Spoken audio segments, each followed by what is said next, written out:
the determination of age. Okay, so we have here, first one is the legal importance. It will aid to identification.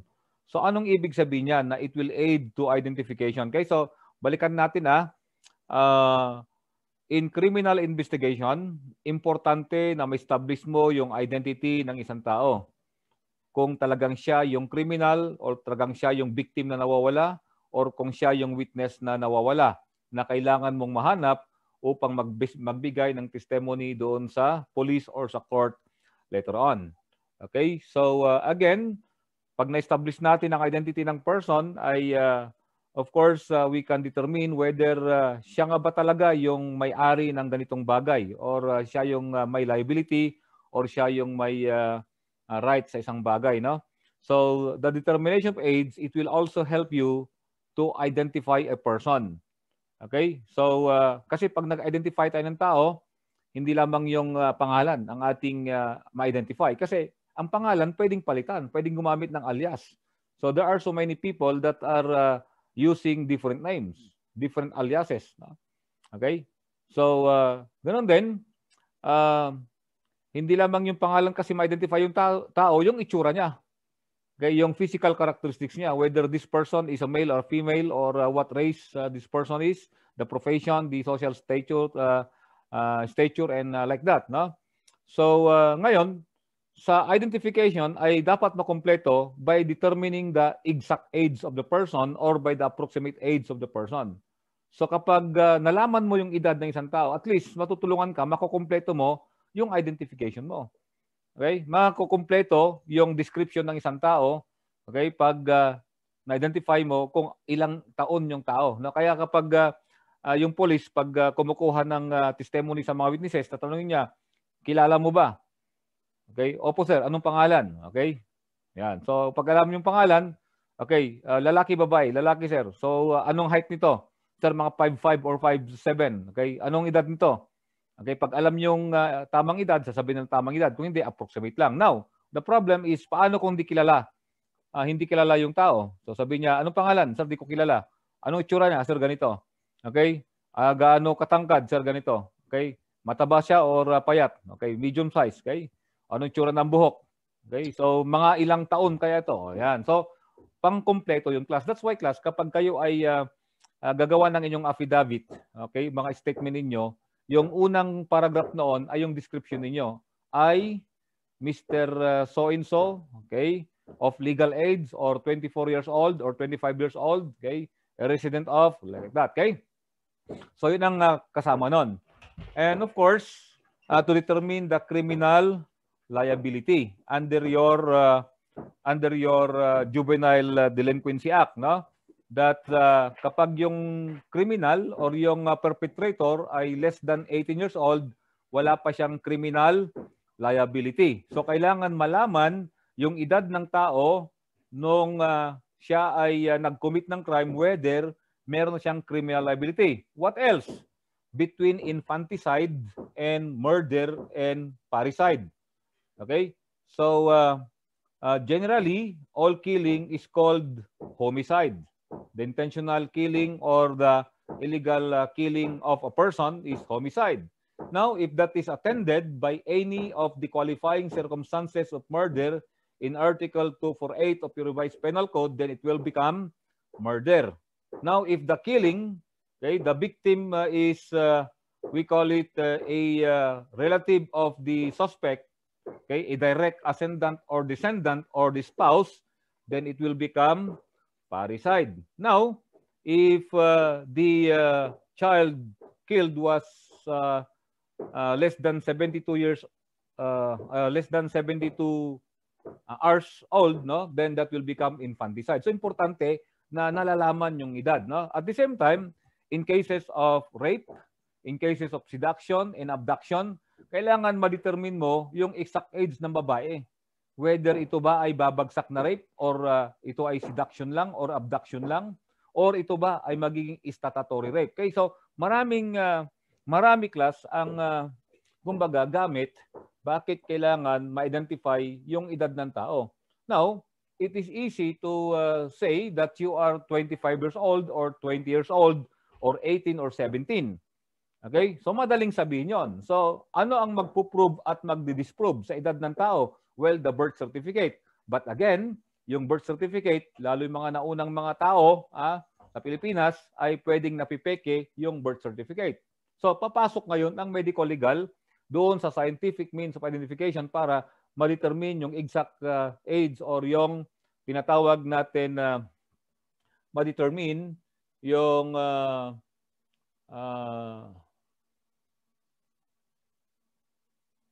okay, ma-determine yung tamang edad ng isang tao or approximate age of the person. Okay? So maraming paraan, class, no? So sabi ko nga sa inyo, ang pangalan pwedeng gumamit ng alias. Okay? Ang edad pwedeng magpanggap ka, no? Magpanggap ka na bata ka pa or matanda ka na, tulad ng isang estudyante ko noon, nagpanggap siya na matanda na siya at nagpagawa siya ng kanyang birth certificate. Sabagay, mukha siyang matanda. Okay? So nung mga 10 years, 20 years ago kasi, madali lang magpagawa ng mga fake na birth certificates sa NSO nung panahon na yan. Ang problema niya, ang na-register sa NSO ay yung kanyang fake na birth certificate. Kaya nung nag-board exam siya, aburido siya. Kasi hindi natutugma yung kanyang edad. Okay? Kaya ang nangyari ngayon, matagal yung proseso, kaya ang edad pa lang niya ngayon, yung taong yun, nasa 35 pa lang siguro, ganon. Okay? Ang edad niya, pero kanyang sa birth certificate niya ay 40 plus na siya. Yun ang problema niya yun. Okay? So, ganon din, class. Nung unang panahon, may mga pulis na pumasok sa INP noon, o kaya pumasok sa military, ang ginagawa nila, i-jack up nila yung kanilang edad. Say, for example, 19 years old pa lang sila, gawin nilang 24 years old na sila or 23 years old. At tulad nga ng sabi ko, madaling magpagawa noon ng mga fake na birth certificate. So, anong purpose? Bakit nila ginajack up yung kanilang mga edad? Well, para maaga silang mag-retire. Mga ganun, okay? So, of course, beyond that, we have the determination of write-offs of frauds. Meaning, pwede na ba na yan ay sasama or makilahok sa election? The determination whether a person can exercise civil rights. Okay? So, remember this, class. Kapag ikaw ay less than 18 years old, ikaw ay minor, meron ka pa rin mga civil rights na hindi mo pwedeng ma-exercise. Say, for example, hindi ka pa pwedeng kumuha ng professional driver's license. Hindi ka pa pwedeng ma-employ. Kasi otherwise, kapag 17 below ang in-employ mo, makakasuhan ngayon yung tao ng tinatawag nating employment of, we call it, employment of laborers, no? Or mga minors, yung tawag natin. Kaya pag may mga factory workers or mga factory or mga nire-read nila na may complaint sa labor, minsan isa tinitignan nila doon, titignan nila yung tsura ng tao, oy, parang mukhang bata ito, so alamin nila yung tamang edad noon. Okay? At makikita nila kung may violation yung employer. Okay? So what else? The determination of the capacity to marriage, no? Kapag wala ka pang 18, di pa pwede. Okay? Kapag wala ka pang 21 or 22, hindi pa pwede kung walang parents' consent. Okay? So those are the things necessary, no? Or the things na pwede nating magamit yung actual age or the exact age of a person aside from the birth certificate. And then, of course, requisite to certain crimes, just like I mentioned a while ago, kapag yan ay, kailan natin sasabihin is statutory rape, no? Kapag less than 12 or 12 below. Kailan natin sasabihin na yung rape ay na may consent ay hindi pala rape, kundi seduction lamang. Okay, mga ganon. Okay? So, so may mga crimes, class, no, na kailangan ma-determine yung edad ng tao para alam mo kung anong klaseng crime yung na-commit. Okay, so moving on. Okay, so ngayon yung malit na bata or yung fetus. Okay? So inaalam yan, class, para ma-determine nila yung pwede bang kasuhan yan ng abortion or pwedeng babagsak na ba yan ng infanticide. Okay? Kung di pa pinapanganak, hindi pa infanticide. Okay? So remember that in our criminal law or in our RPC, infanticide or abortion is punishable by law. Okay, so how do you determine now the approximate age of the, we call it the fetus? Mamaya, you might be wondering, no, na, sir, bakit kailangan pa malaman yung edad ng fetus? So pwede rin yan, ano? kapag, say for example, na-rape yung babae, okay, anong buwan siya na-rape? Say for example, anong araw? Okay, tapos i-claim ng babae na nabuntis siya dahil sa rape. O, di ba? So, again, yung approximate age or yung age ng fetus ay pwedeng i-confirm niya or pwedeng, kumbaga, ay hindi niya masusuportahan yung rape na kaso kasi baka buntis na siya dati nung siya na-rape, mga ganung bagay, okay? Na kiniklaim niya. Or hindi talaga siya yung nakabuntis sa kanya, okay? So a fetus, according to Hayes rule or Haas's rule, fetus of less than 25 centimeter long get square root of length in centimeter and result in months. So for example, kapag 25 centimeter siya, what is the square root of that? 5. Because 5 times 5 is 25. So approximately, the age of the fetus is around 5 months old. Okay? Sir, applicable ba yan kapag sa mga Caucasian, sa mga Amerikano, matatangkad sila? Actually, sila yung tawag natin, sila yung basis niyan, no? Sila yung basis ng mga matatangkad na tao. Kaya itong Hayes rule or Hayes rule, so maaring hindi siya applicable sa mga mas maliliit na tao, just like Asians, okay? So maaring hindi applicable yan. So okay, class. So that is how the Hayes rule or Hayes rule is concerned. Okay, so this is how the once a fetus is found, then they are going to get the approximate length of that from the two to the head. Okay, again, ikukunin lang nila yung kanyang square root. Kapag 16 cm yung kanyang haba at kukunin yung square root niyan, mga more or less 4 months na yan. Okay? Again, as I've said, maaring ito ay hindi makukuha yung pinaka-accurate na approximate age ng bata because magkakaiba naman ang sizes or heights ng mga tao.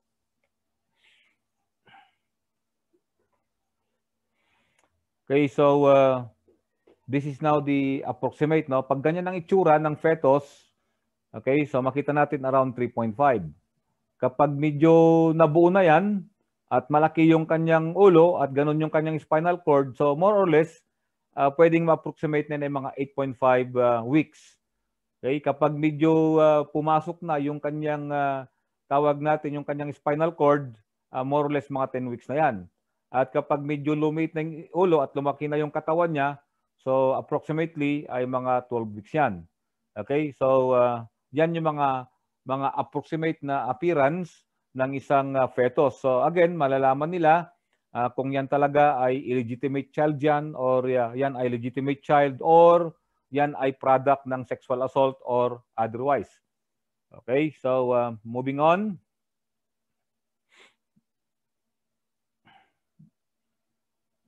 Ayan. So yan, matanda na fetus yan, ano? Matanda na yan. Siguro yung fetus na yan, may plano siyang maging sundalo later on. Okay, yung isa siguro maaring gustong maging barbero. But do not give another meaning on that, ha? Huwag niyo nang isipin. Kayo mga lalaki, kung meron kayong ibang naisip niyan, please just keep it to yourself kung anong nasa isip niyan. Okay? So, what are the characteristics of an infant? Okay, a newly born infant more or less weight around 6 pounds and 8 ounce or 3.3 kilogram. Yung mga normal. And normally, ang height niyan ay nasa 50 centimeters yan. Okay? So, more or less, yan ay mga 9 to 10 months or 9 months. Again, importante na malaman natin yan dahil nga para malaman natin kung ang kaso ay babagsak sa infanticide. Kapag infanticide kasi, mas mabigat ang penalty as compared sa parricide or sa murder. Okay? So after 24 hours, magiging firm na yung kanyang skin at medyo mawawala na yung pagkakulay red niya. Okay?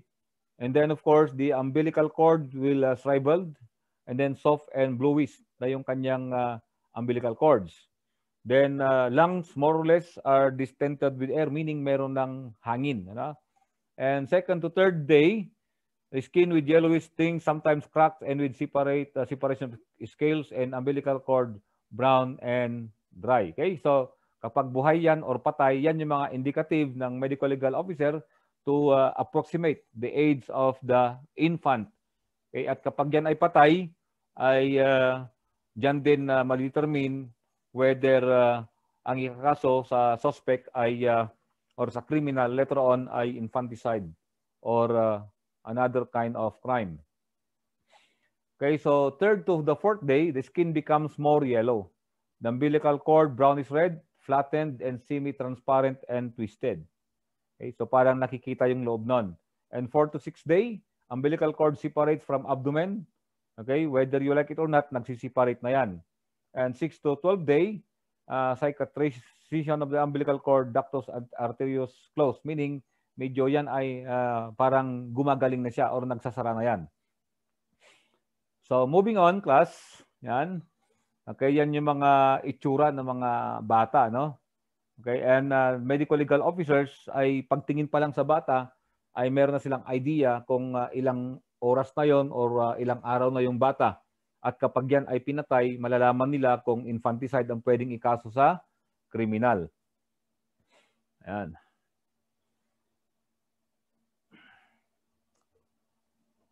Kapag yung pinanganak ka later on, ganyan na itsura ng pinanganak mo, delikado yan. Matured na yan. Okay. Baka 12 months na yan sa loob ng tiyan. Okay. So, the characterization of childhood and adulthood. In other words, class, titignan nila ano yung, kumbaga, pagkakaiba ng isang minor at saka isang mas matanda. Kasi minsan, say for example, sa mga nightclub, no, sa mga karaoke bars. Okay? So, yung mga babae minsan doon, sabihin nila na sila ay 17 or 16 years old, although nasa 25, 28 na sila or 30 years old sila. Kasi parang kumbaga, para mas mataas yung presyo nila, kailangan magpanggap silang bata, parang gano'n. Okay? So, one of the things na pwede mong makita doon ay yung eruption ng mga ngipin. Okay? Makikita kasi sa ngipin ng babae or lalaki kung matanda na yan or bata pa. Mayroong characteristics yung mga ngipin. Kaya pag nagpanggap yung babae, nasabi niya 16 pa lang siya, 17 siya, pangitiin mo siya, mapapansin mo yung kanyang ngipin. Okay? At hindi pa masyadong matured yung kanyang ngipin. Okay? From there, you can identify na yan ay matanda na. Okay, so again, no? Another one is, kailan nga ba tumutubo yung tawag natin yung mga ngipin dito, yung mga temporary set ng ngipin. Okay, pag start na magtubo niyan, okay, so during the 6th month, yung central incisors, the lower one, yung parang pangil sa baba. Okay, and then 7th month, susunod yan sa may taas. And then the lateral incisors, the lower one. And then the first molar, lalabas na yan. And then the canines, yung parang pinakapangil na mismo yan. Okay? And the second molars in the second year. Okay? So, ngayon, kapag permanent teeth na yan, kapag 6 year na yan, yung bata, yung first molar teeth niya. Okay? Kapag 7 year, and finally, kapag yung third molars niya, yun, lalabas na yan kapag sa 17th or 18th na siya. Kaya pag sinabi niya na siya ay 16 years old, pero mayroon na siyang third molar, hindi na siya 16. Okay? Nasa more than 17 na siya or above na siya or 18 na siya. Magpapabata siya, sabihin niya siya ay 15 years old lang. Okay? So makikita doon sa kanyang ngipin. Yan. Sabi naman ng isang bata na nahuli nagtatrabaho, ang sabi niya, "Sir, 19 na ako."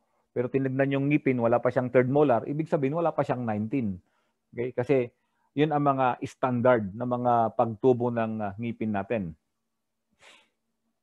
So other points to be considered in the determination of age, well, again, yung pubic hair. Meron na bang pubic hair yan? Okay? And then, meron na bang mustache yan? Or meron na bang beard yan? Okay? Or basically, it begins at age 13 in females and 14 in male. Okay? On the pubic hair, as well as the mustache and the beard. Naman, at the age of 16 to 18 naman, lumalabas ito. Although, may mga exemption na may mga maaga. No? But ito yung pinaka-standard. Pag may nakitang bangkay at wala pa siyang pubic hair, so sabihin nila mga less than 13 ito or less than 14 in cases of male. No? Nakita nila, oy, wala pa namang pubic hair yan at lalaki yung namatay. Ang approximate na age niyan ay sabi nila mga 14 below. Okay, kapag yan naman ay babae, wala pang pubic hair, so 13 below. Pag nakita nila, medyo may mga pubic hair na yan, sabi nila, 13 above na yan or 13 pataas na yan ang edad niyan. Depende sa kapal niyan, okay? And the mustache and the beard at the age of 16 to 18. Okay, so of course, for the female, there are changes in the breast in females. Although may mga maaga, no? May mga maaga. But somehow, ang pinaka-standard niyan mag-start sa age 13 to 14. But nowadays class, siguro dahil sa kinakain ng mga bata, meron pa nag-start na mga tawag natin mga 9, 8, no? Kaya biglang maagang nagmi-mince yung bata. Okay, I don't know. Siguro sa pagkain ng mga tao ngayon, bakit ganon? Pero ang normal yan is 13 to 14. Okay? As I've said, it may be influenced by habit and social environment as well as yung mga kinakain. So maaring mas matagal or maaring mas mabilis yung mga changes in the breast of females as well as the menstruation period niya. But again, the normal is 13 to 14. So yun ang pinagbabasehan nila, okay, ng approximation kung ilang edad na yung nakitang bangkay ng babae. Now again class, as I've said, ito yung mga indicative lamang. Hindi sila tinatawag natin na accurate. Parang mga estimation lang ito.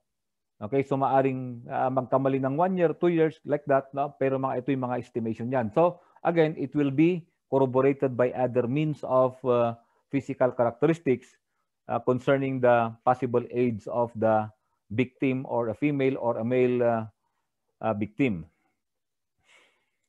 Okay, so the development of the voice. Ayan. Pag nagbibinata, di ba? Sabi nila, pag nagbibinata, low tones for males develop between the age of 16 to 18. Although there are some na mas maaga ay nagiging mababa yung kanilang tone. However, class, ang boses ng lalaki ay basically sa mga 16 to 18 yan nagbabago. So mas marami. Kung meron man mga tinatawag natin mga may mga exemptions lang yan. So say for example, narinig ko lang sir yung bumaril. Sabi niya, papatayin kita, di ba? So sa boses pa lang, so makakana nila na anong boses niya? Sir, boses bata. Boses binata na. Okay? So well, mga approximation yan. On the other hand, females also start to change their voice on the same period. Change in color of hair, black to gray after 40 years old. Yan yung tinatawag natin, ayan ang pinaka-normal. Although may mga teenager pa lang ay naging white na yung hair nila. May 20 pa lang naging white na. May 30 naging white na. However, class, okay? So in the normal, kapag more than 40 years old yung tao, dun talaga nag-start. Although mayroong iba naman na 45 na or 50, wala pa rin. Okay. Again, class, ito ay makakatulong sa approximation ng age in addition to other physical characteristics of the dead body. Makakatulong ito sa pag-determine ng approximate age ng biktima or ng suspect. Or kung nagpakulay naman yan, makikita naman yan later on in further examination of the hair.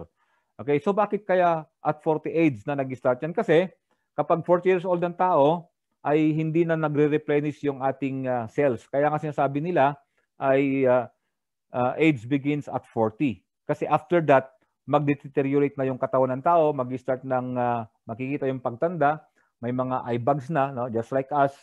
Okay? Mag-start na yung mga wrinkles noon, mag-start na yung mga gray hairs noon. But again, as I've said, approximation lang yan kasi mayroong talagang tao na teenager pa lang ay meron na siyang white hair at meron namang mas matanda na wala pa rin siyang white hair. On again, the silvery white in advanced old age. Ibig sabihin yan, kapag yung pagka-white niya ay hindi na talagang white na white, no? More or less yan ay advanced old age na yung tao. Nasa 60 plus na or 70 plus.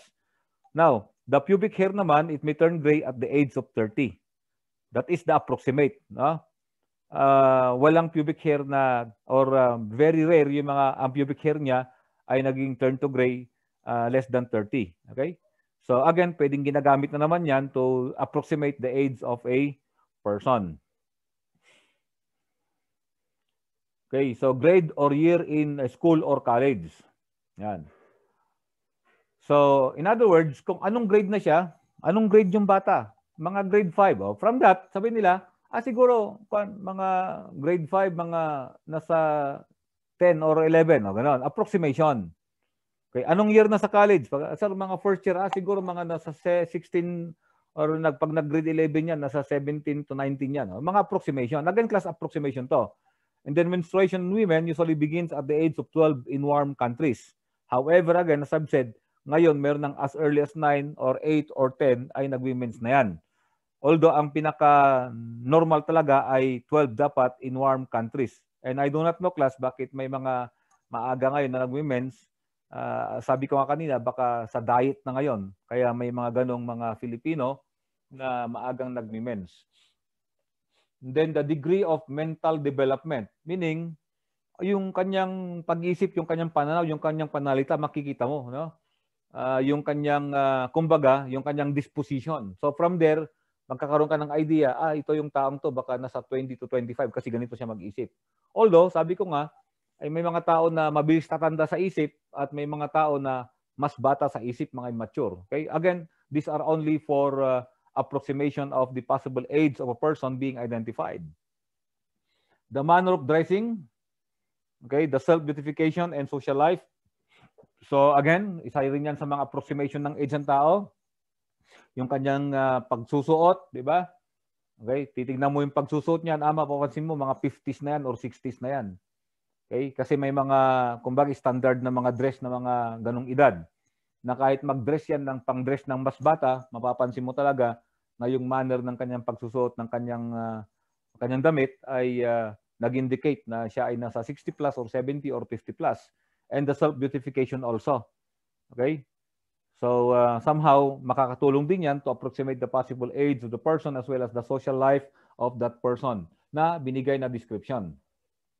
Then atheromatous changes and opacity of the cornea. Ano yun? Dito sa may mata. Papansin mo yung mga magdi-discolor. Okay? So may mga discoloration diyan sa may mga black sa black sa eyes natin. So sometimes those can indicate the approximate age of a person, whether nasa 20s na or nasa 30s yung tao or nasa 40s. And then wrinkles of the skin usually appears after 40 years old. Again, sabi ko nga, yung katawan na kasi ng tao after 40 years old, di na yan nagre-replenish yung ating mga cells. Kaya kapag ikaw ay yung first 40 years ng buhay mo, nung ikaw ay 15 years old hanggang ikaw ay mag-40, pinahirapan mo yung katawan mo sa trabaho, pinahirapan mo yung katawan mo sa kaiinom ng alak, kabibisyo, mabilis kang tatanda. After nag-40 ka na, mabilis mag-deteriorate yung edad nun. Okay? So, kumbaga, parang kung di ka masyadong napahirapan ng trabaho, ay tawag natin at least mas bata yung itsura mo after 40 years ka. Okay?